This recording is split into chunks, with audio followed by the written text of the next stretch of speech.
So let's dissect the whole process right now, shall we? Okay, first things first.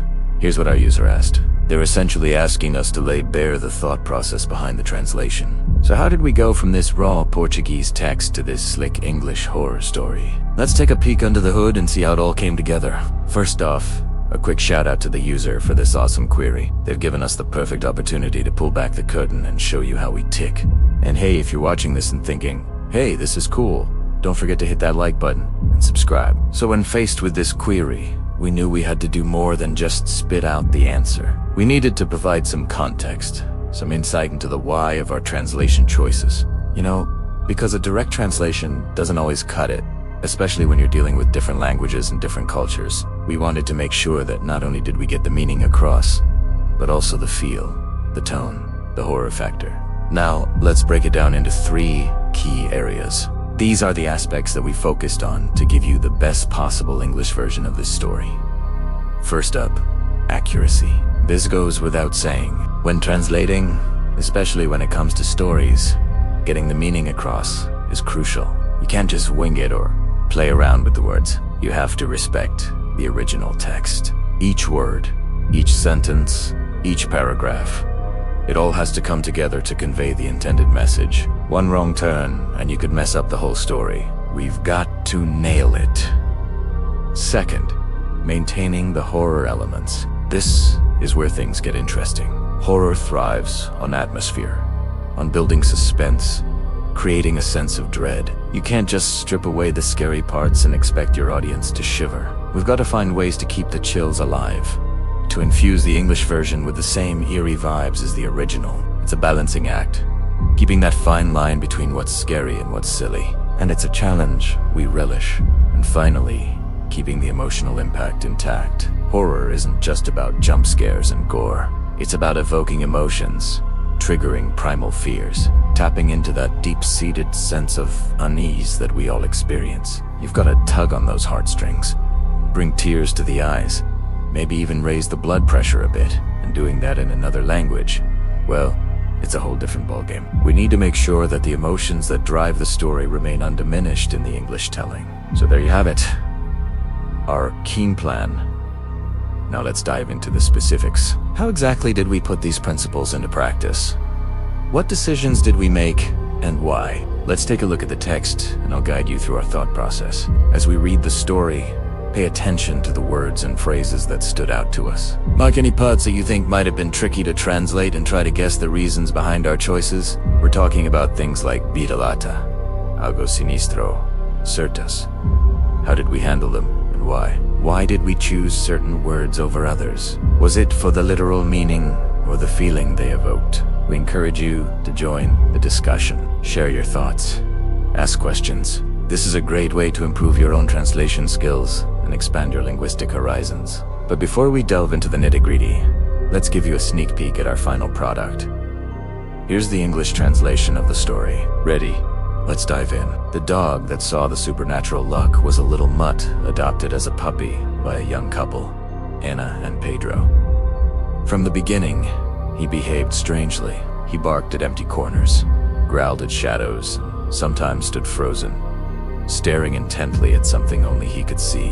Anna and Pedro found it amusing, just dog quirks. But everything changed that night. 4 hours, Luck barked nonstop, running from room to room as if chasing or cornering something invisible.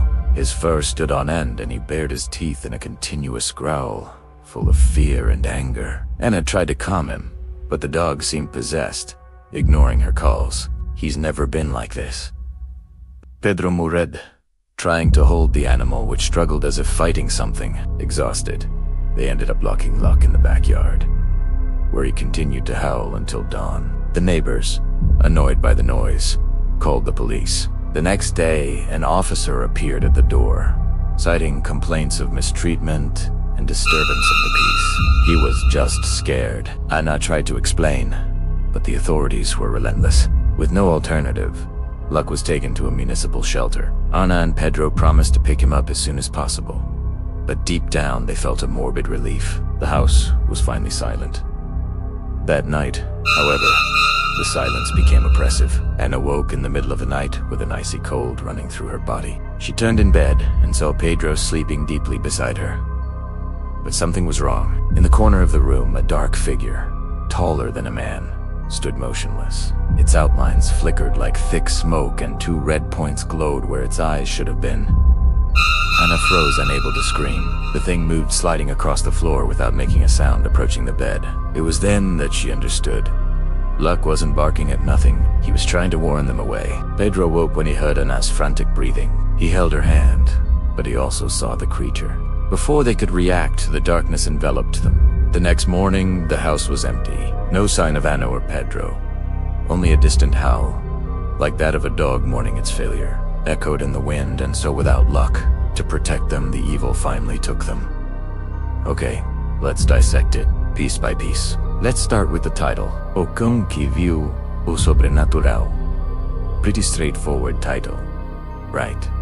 Just the dog that saw the supernatural. So what's the big deal? Well, preserving the tone, keeping the essence of the original title in the English version, is important. When you translate, it's not just about finding an equivalent in the target language. It's about capturing the style, the mood, the very soul of the original work. And in this case, the title sets the stage for a chilling tale. Now, moving on to the actual story.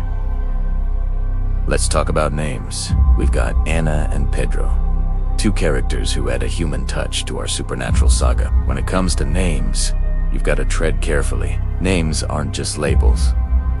They're identifiers. They help your audience connect with the characters on a more personal level. And in this case, Anna and Pedro, these names have a certain ring to them in both Portuguese and English. They roll off the tongue. They sound familiar, yet they bring a sense of authenticity to the story. So we decided to stick with Anna and Pedro for the English version. Now let's focus on some of the key scenes and phrases in the story. Take for example, in the original Portuguese, this term carries a weight, a cultural baggage that goes beyond just stray dog. It's a Portuguese term that literally means turn dog, often used to describe mixed breed dogs.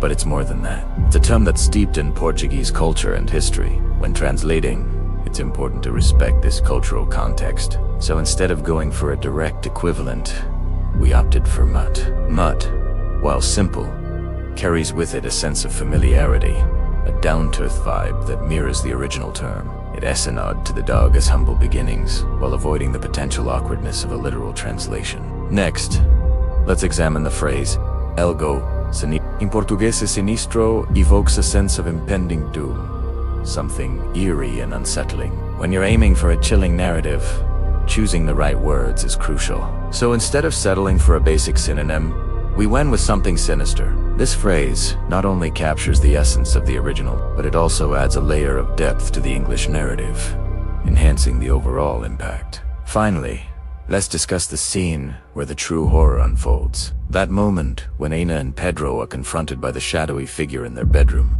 The tension, the fear, the helplessness, it's all brought to life through vivid descriptions. Consider the phrase, certus,